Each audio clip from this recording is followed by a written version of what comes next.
Assalamu alaikum students, how are you? I hope all of you will be fine.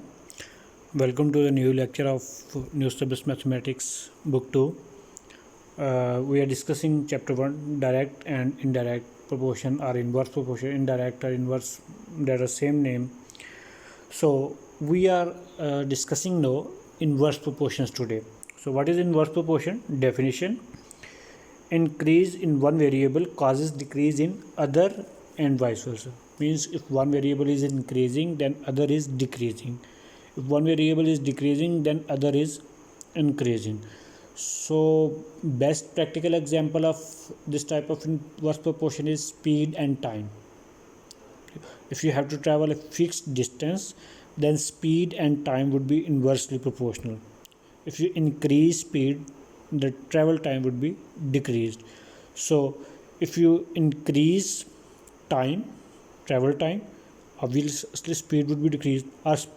With the decrease in speed, travel time would increase, and with the increase in speed, travel time would be decreased. Let's suppose you have to travel a certain distance of, let's suppose, 1000 kilometer or 1500 kilometer, but if you are traveling on your bike, then it take too long.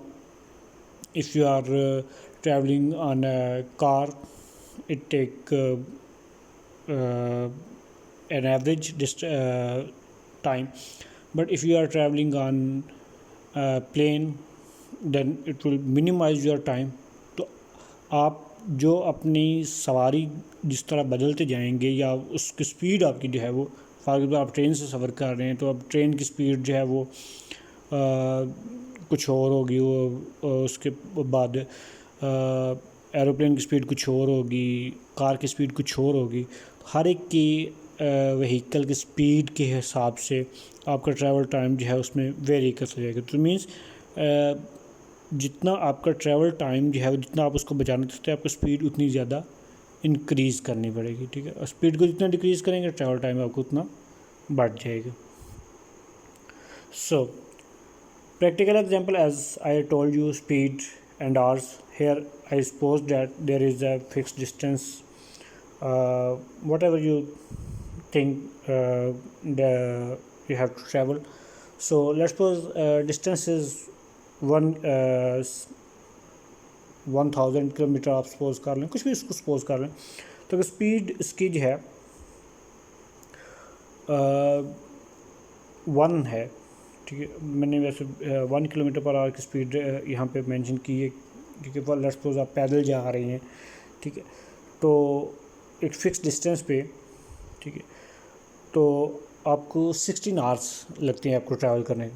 अगर आप speed आपकी increase हो जाती 2 हो जाते तो आपकी जो ट्रैवल टाइम है वो, अगर स्पीड डबल होती है ट्रैवल टाइम हाफ़ हो जाता है, स्पीड 4 टाइम्स हो जाती है तो ट्रैवल टाइम 1/4 हो जाता है, स्पीड 8 टाइम्स हो जाती है तो ट्रैवल टाइम 8 टाइम डिक्रीज़ हो जाता है, स्पीड आपकी 16 टाइम इंक्रीज़ होती है तो ट्रैवल टाइम भी आपका 60 टाइम डिक्रीज़ हो जाता है. लेकिन यहाँ पे एक चीज़ नोट करें कि डायरेक्ट प्रोपोर्शन में क्या होता है कि इन डायरेक्ट प्रोपोर्शन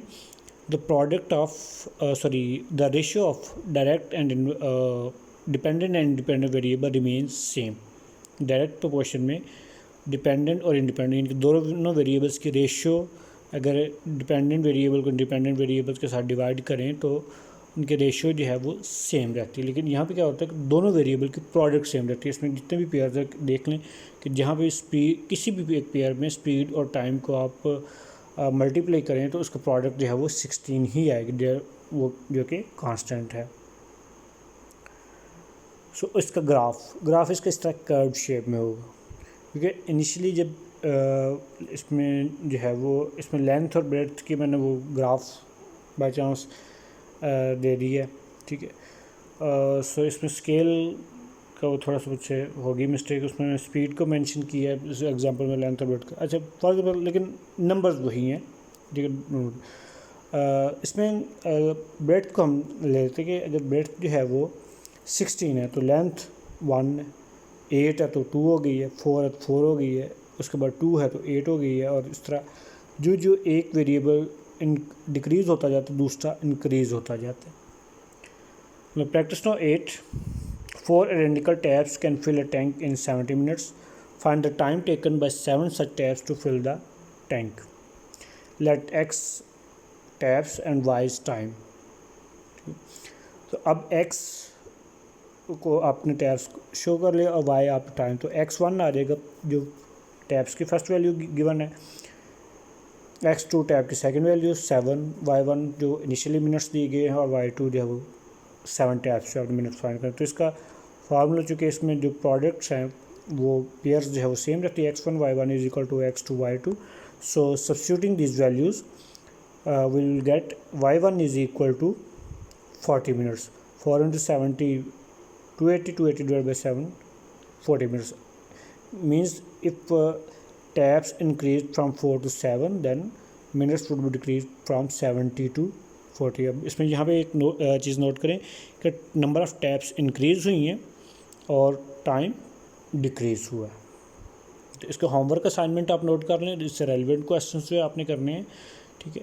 और इसमें अगर कोई कन्फ्यूजन की प्रॉब्लम हो तो आप मुझसे डिस्कस कर सकते हैं। आपने एक्सरसाइज 1C क्वेश्चन नंबर 2, 5, 6, 7 और 15 ये इसी तरह के रेलिवेंट क्वेश्चन है, सिंपल क्वेश्चंस हैं और यही फार्मूला यूज़ होगा। आई होप कि आप इसको सॉल्व कर लेंगे, तो प्लीज़ सॉल्व करके आपने शेयर करना है। Thank you, have a nice day. अगर आपको कोई भी इशू बनता है तो ये व्हाट्सअप नंबर है मेरा, आप इस पर या इसी वीडियो के कमेंट बॉक्स में आप मुझे अपना फीडबैक क्लास में दीजिएगा। थैंक यू, अल्लाह हाफिज़।